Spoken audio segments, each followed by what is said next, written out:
Hello, boys and girls. My name is Miss O'Malley, and I teach third grade at the Elmwood School. Today, we will be learning about the battles at Lexington and Concord.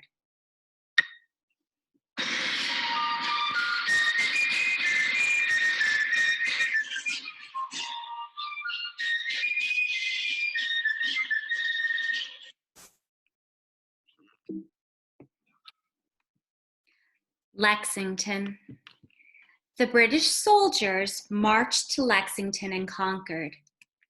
Thanks to Paul Revere, the Minutemen were waiting on the Lexington Green.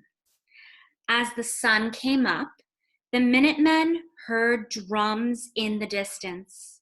Soon they heard the marching feet of the soldiers.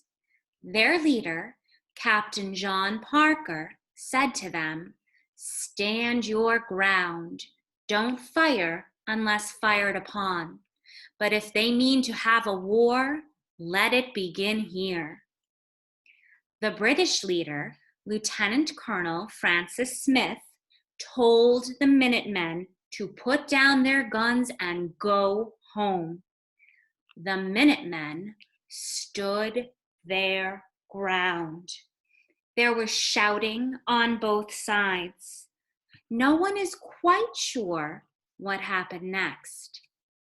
But a shot rang out. Soon, more shots were fired. When the smoke cleared, 8 colonists lay dead.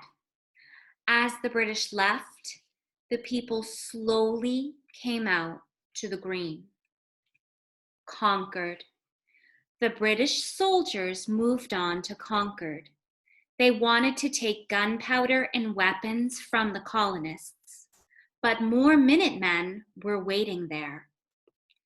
When they came to the North Bridge, the British started firing. The colonists fired back.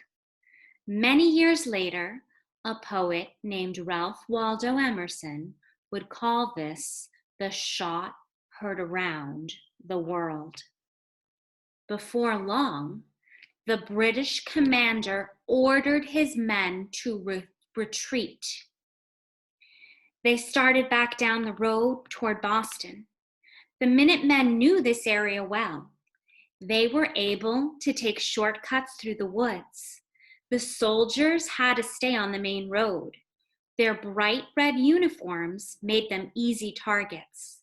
The colonists fired from behind trees, stone walls, and barns. The British soldiers were not used to this kind of fighting. They didn't know which way to turn and shoot. They were worn out from their long march. Finally, they stopped firing. However, there would be more battles before the colonists gained their independence. Now, you will complete an activity on Seesaw.